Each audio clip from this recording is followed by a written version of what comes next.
Islam, right in the front. Obviously, you've been here in Australia for a bit, preparing to fight Alexander Volkanovski. How has camp been? How has Australia treated you since you've been here? You know, when I came to Australia, I was so surprised how the people know MMA fighters, how the people know me. Like, maybe honestly in the Russia, not people know me like here. And they always wish me like good luck and, you know, very, very good people. I just feel that we came before 20 days for the jet lag, for the weather, you know, the different, and we spent good time here.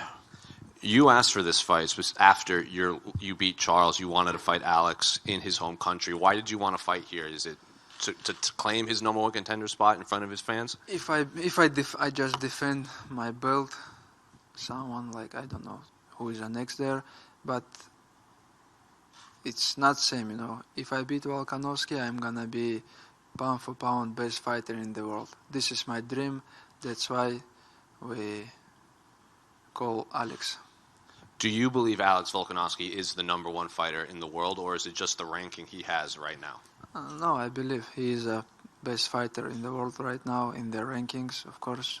But I know I'm the best fighter, best MMA fighter, because I have all skills. Striking, wrestling, grappling, I'm a best MMA fighter, I believe. He also was, when he weighed in, he wanted to fight you. As soon as you won, he wanted to fight you. Can you remember another fighter calling you out like that? Because usually you seem to be avoided. You know, the game is changed when I take the belt. Now the people, all fighters, know my name, you know. Before they try to avoid me. But for him, you know, it's good fight. What he gonna lose? Belt, nothing. He just come to the fight, make money, but after that fight he can step his division and be there like champion. He not losing much on this fight. There's been a lot of talk of the promotion of this fight online, whether there's not a lack of promotion or not enough promotion. Are you happy with how this fight has been promoted? You know, I say something in the media, this fight not promotion, but Dana sent me message and show me all their rankings, all the, like, you know, all the stuff, how they promote, how they sell. Now I understand.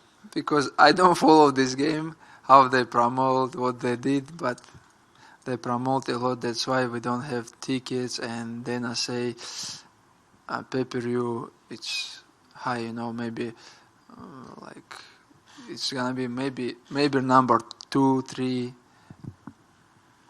So what is your official prediction, if you have one, for Sunday? You know, every second I'm gonna try to finish him, but my goal, I want to knock him out.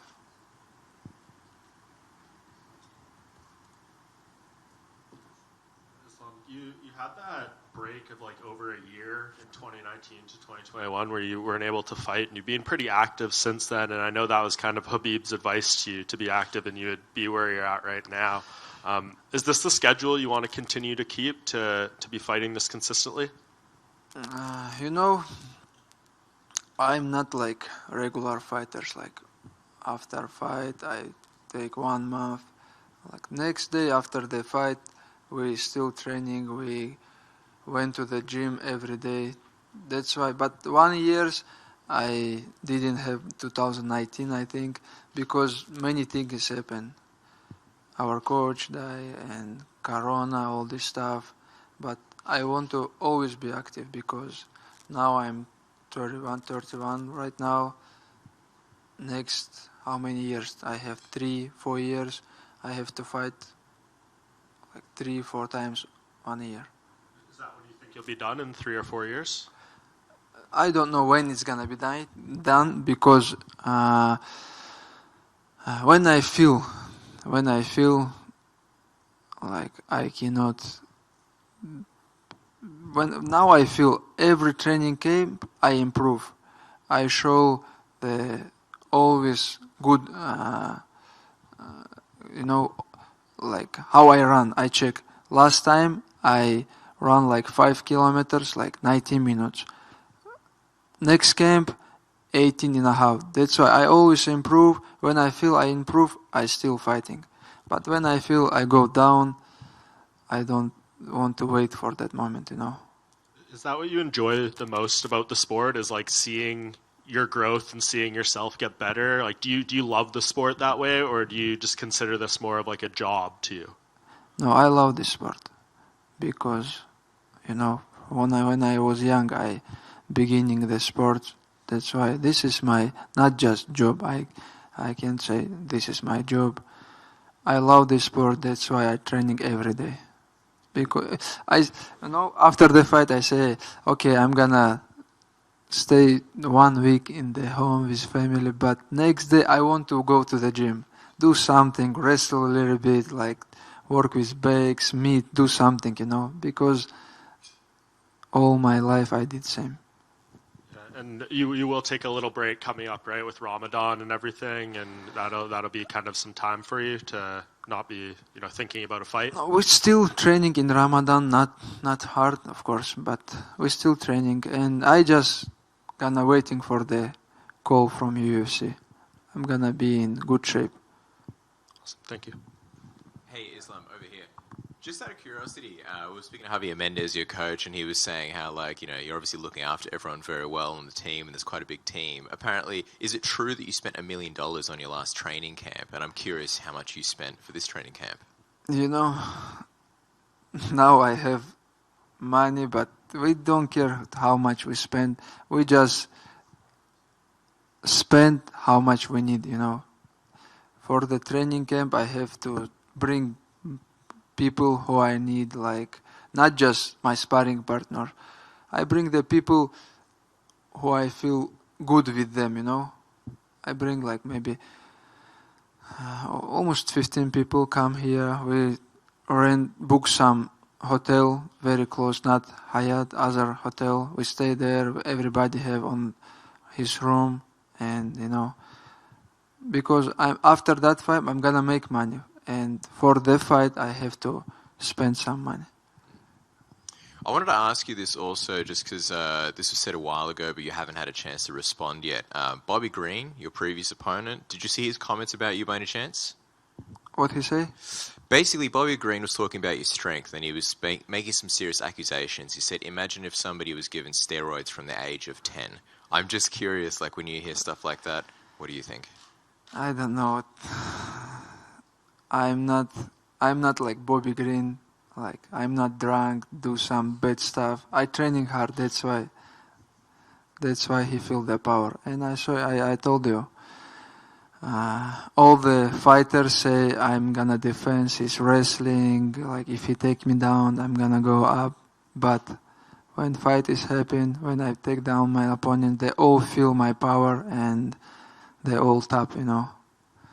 That's why. This is not because I'm good. Because I training all my life. That's why.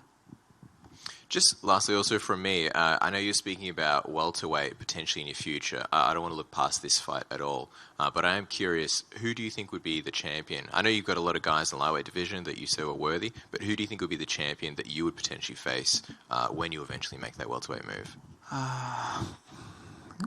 Very good fight coming up, and last fight, Usman almost beat him, but now it's Edwards is gonna be more comfortable, and it's gonna be a good fight. I don't know. I don't have some prediction who is win, but 50-50, and doesn't matter who is gonna be there. And if I beat Alex, I'm gonna be champion on my division, pound for pound best fighter. And if I take second belt, it's gonna be crazy. Thanks, man. Good luck this weekend. Thank you. Islam, do you stand by your comments that you think Australians don't have wrestling? Brother, I follow all wrestling, all wrestling competition. I saw all world championship, Olympic games, international tournament, I don't see some people from Australia there. Sorry, but this is true. And when it comes to standing, do you think and do you believe that you can knock Volkanovski out on the feet? Yeah, we're working on that a lot because look my fist. We work. You know, my goal. I want to knock him out because I have everything for that, and I just because last fight I say before the fight all week, and I say the media I want to choke Oliveira because he have most finishes in the UFC and what I did, and same goal here. I want to knock him out.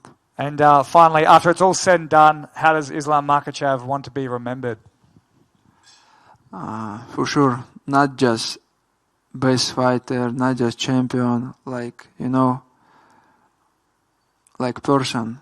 I want to people know me like never do something bad, always follow rules, religion, program. I never drank or do this bad stuff and never smoke. When the kids look at me like fighter, I want to know just not like best fight. He's not just best fighter, but he's a good person. Thank you. Islam, I'm just wondering, just going back to the welterweight thing, what does welterweight Islam look like? What are some of the advantages that you find when you're a little bit heavier in the gym compared to when you cut down to lightweight? Today's morning I wake up and I'm 76 kilograms. I think if I jump to the welterweight, I don't have to cut weight much, and all the fight week I will be happy, you know, when you can eat something, and it's gonna be good camp for that fight. But for sure, it's not easy. It's not same power because we have in the gym welterweight fighters. Always they give me a hard time. Javier Mendes told us that you kind of made the decision to wanting to pursue welterweight after you won the lightweight title, and that you had spoken to Khabib and to Javier Mendes about it as well, about how you're interested in doing so. So I'm just wondering, what was the conversation like with Khabib when you told him that you have this goal of potentially going up to welterweight, and what was his reaction to it? With Khabib, we don't talk much about the change the division, but Javier won't. But we have to sit with Khabib and make some plan because we never look after fight, you know. Now I have fight, he say focus on your fight. About the other division, we have to sit and talk and make the program. I think he's gonna give me good advice for sure. Thank you. Ислам, приветствую. Вот ты говоришь, что в твоих боях, когда ты выходишь, соперники, чувствуя твою силу, удивляются тому, насколько там ты силен, и чувствуя это, начинают ломаться. А вот как ты думаешь, может ли тебя чем-то удивить Волконовский в плане там физической силы своей, то есть что его там тяжелее будет сломать ментально, физически и все такое? Знаешь, я уже настроился, что он будет физически крепкий, и я не хочу, чтобы в бою это было для меня сюрпризом. И мы из-за этого готовились, что он будет пытаться вставать, крутиться, там, не давать, двигаться много на ногах. Мы готовились ко всему.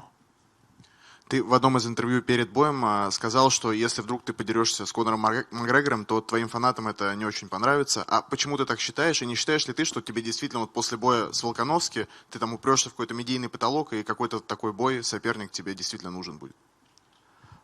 Я не хочу говорить, что Макгрегор мне не нужен, но между мной и им на данный момент большая яма. Я не знаю. Люди хотят видеть настоящие бои, настоящих претендентов, кто заслужил, а не кто заслужил на деле, а не на словах, знаешь. Если UFC захотят этого боя там отказываться, или я не собираюсь. Просто я уже в статусе чемпиона Я просто жду звонка. Кого предложат, с теми соглашусь. И последний вопрос от меня. Вот когда Дэйна Уайт забыл твою фамилию на пресс-конференции, Хасбик отреагировал, что, мол, UFC хочет с тобой сделать то же самое, что сделали с Анкалаевым. Можешь ли ты успокоить Хасбика, что такого не будет? Не то, что он забыл.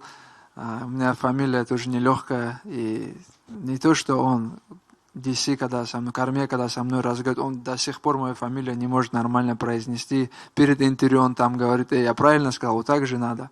Для них наши фамилии, буквы там Х, вот такие, Ч, вот такие буквы для них тяжело. И из-за этого они делают ошибки, забывают. В этом нет ничего такого. Не случится, да? Ну, то есть не хочет UFC твоего там поражения, ты этого не чувствуешь? Как это почувствовать? Я не знаю, нет, конечно. Спасибо. Ислам, приветствую. Первый вопрос. Вот смотри, насколько я помню, Абдулманап Нурмагомедов, когда не мог присутствовать на боях, он через мессенджер передавал подсказки секундантам. А возможно ли, что Хабиб такое будет делать? И вообще, как часто вы сейчас с ним на связи находитесь? Ну, условно, как много сообщений в день тебе пишет Хабиб? Ну, вот смотри, я утром проснулся, и у нас группа, где я, Зуба и Хабиб. И Зуба пишет свой вес, и Хабиб ему отвечает. Сейчас я покажу. Мне кажется, у тебя большой вес.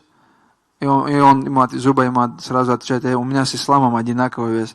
А Хабиб знает, что у Зубы, ну, хотя бы он перешел на другой вес, что у Зубы в конце бывает немного проблем. Он говорит, у тебя чуть большой вес, тебе надо там снизиться. Каждое утро мы встаем, и он вопрос тот же, какой вес, что сделали, как вчера потренировались, с кем спарринговался. Мы постоянно на связи. Сейчас многие качают, что он ушел с ММА там. Нет, он просто перестал летать, потому что вот сейчас он приехал бы сюда, это получается месяц, он не дома, без семьи. Он просто перестал летать, а он также в ММА, он также заботится о всей команде и переживает. А с секундантами будь на связи во время боя, как думаешь, или это нереально? Я думаю, вряд ли. Хотя может быть, но я думаю, это вряд ли. Вот смотри, мой коллега Никита Горшенин привел с десяток весомых аргументов, почему с чисто спортивной точки зрения ваш бой с Волконовски величайший в истории UFC. На твой взгляд, этот бой можно назвать величайшим в истории UFC с точки зрения спорта? С точки зрения спорта, с точки зрения бойцовских навыков, я думаю, да. Потому что никогда же не было, что первый номер pound for pound против второго номера дрался. Это же не просто там кто-то пришел слева и сделал этот список. Это люди смотрят, изучают, у кого какой уровень бойцовских, бойцовских качеств, бойцовских там, не только он там ударник или борец, они смотрят, все взвешивают, как у него все сопоставляется, там стойка, ударка, борьба, грэпплинг, и эти делают эти ранкинги. Ислам, у тебя, по-моему, про это почему-то никто никогда не спрашивал. Есть один скриншот с тобой, который стал, я бы сказал, мемоном. Это с боя между Ковингтоном и Масвидалем, и я думаю, ты понял, о чем речь. Что у тебя тогда вызвало такие эмоции, расскажи. Ничего, мы там пришли и сказали, что, мне-то уже сказали, что Хабиба будет там награждать, и мы на этом турнире уже где-то 7 часов мы сидели с первого боя и ждали, пока Хабиба наградят, и уже, не знаю, сидел просто там запаренный уже. Понятно. И последний вопрос от меня. Сейчас активно продвигается проект турнира по пощечинам Power Step. В России уже был подобный проект. А вот твое отношение к подобным турнирам, и тебе не кажется, что они еще более травмоопасные, и вообще вредны для здоровья, чем даже ММА? 100%, я думаю, это вредно, потому что ты стоишь, и тебе кто-то... не знаю, да, это вообще... Я хочу быть далек от этого. Это занижает мужские качества, я считаю. Когда кто-то тебя бьет по лицу, пощечину еще. Спасибо. Islam. Hi, firstly, how are you? Good, feel good. You touched on when you came to Australia that you're not used to people coming up and recognizing you. So now that you're champion and you're potentially going to have to travel a lot more for fights, do you think that's something you're going to be able to get used to, not kind of being able to go around and do what you want without being recognized? Because of people know me. Yeah. Yeah, it's so hard when I become champion. Now it's, walk to the street in the Dagestan. Now it's so hard. But here I'm surprised how the people know the MMA fighters, and not just kids or, some sportsmen. Everybody, like old people know, hey, you're gonna fight main event, we know you. And I'm so surprised at that moment how the MMA popular in Australia. And the more success you have, the more you said you love the fighting, but the press side and the promotion becomes more of a job as well. So how do you kind of find that the more success you have? Что за промоушен? Вообще, как то, что все это поднимается, эта игра больше и больше знаменитых становится. Ты вообще находишь в этом удовольствие? Что становится? Что ты больше знаменитых. Sorry.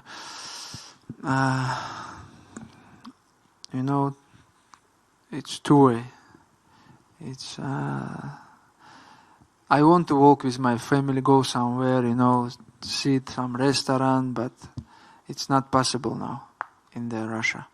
But for other way, the MMA big now around the world, and MMA fighters can, if the sport is big, the MMA fighters can make more money, take care about family, and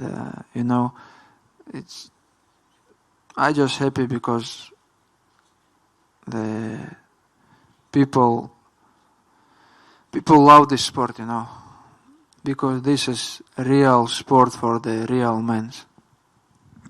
Thank you. Ислам, не мог бы рассказать, что за история с этими кенгуру? Потому что со вчерашнего дня какая-то неразбериха в социальных сетях, непонятно, что там произошло. Не кенгуру, это как маленький кока, что ли, они называли. Квоки. Да. Мы поехали на остров здесь, я забыл название острова, и там вообще много их. И они кушают то, что там на полу лежит, траву, листья.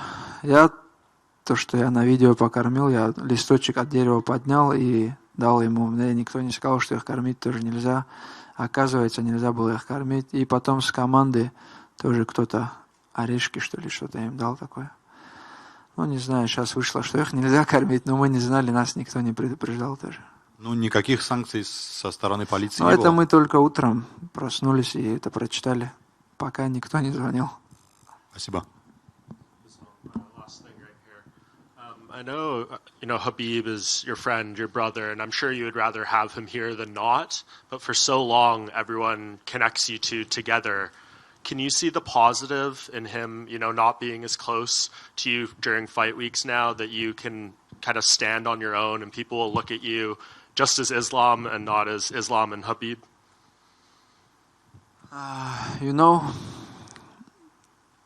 What Khabib say when we sit all team, he say, hey, guys, when I travel with you guys, like all the media, all the stuff focus on me, and like not just this one. I live from the game, from the traveling, because you have to make your legacy, and of course when Khabib is my corner, it's mean a lot for me, because he give me inside the fight, good advice always. But I understand his decision, because when I retired, I want to stay with family, with my kids, mother, father. I want to give them some time. But how many months he travel 2022? We sit and think, he say, I traveled 10 months. And this year I traveled 10 months. But I told my mother when I retired, I gonna stay home with you, with kids, with family, but he's still traveling. That's why I just say thank you, because you helped me all my professional career, and now he still help me. He just stopped his traveling, and that's it. But every morning he send me a message, check my weight, ask me how I training, what I did. We always on phone. Yeah. Well, you deserve your own attention, so I appreciate that. Thank you. Thank you. Yeah. Just wanted to get a prediction for Conor McGregor and Michael Chandler fight that's coming up later on. Conor McGregor and Chandler. It's good fight for the MMA fans, but if Chandler win, he's gonna retire it for sure. Make some good money and that's it. But Chandler, so smart guy, because I saw his last couple fights. He fight like crazy, like he come from the street. But now I understand why he did this. Because if he beat Poirier and Gaethje, it's fight never happen, But last 4 fights they have same streak. They lose 3 times. That's why it's happen, And for the Conor, he choose good way too. He choose like small guy, 170, and finally someone is gonna win. I'm happy. Just to, you think Conor will retire if he loses? Conor every day retired and every day come back to the Twitter. I don't know.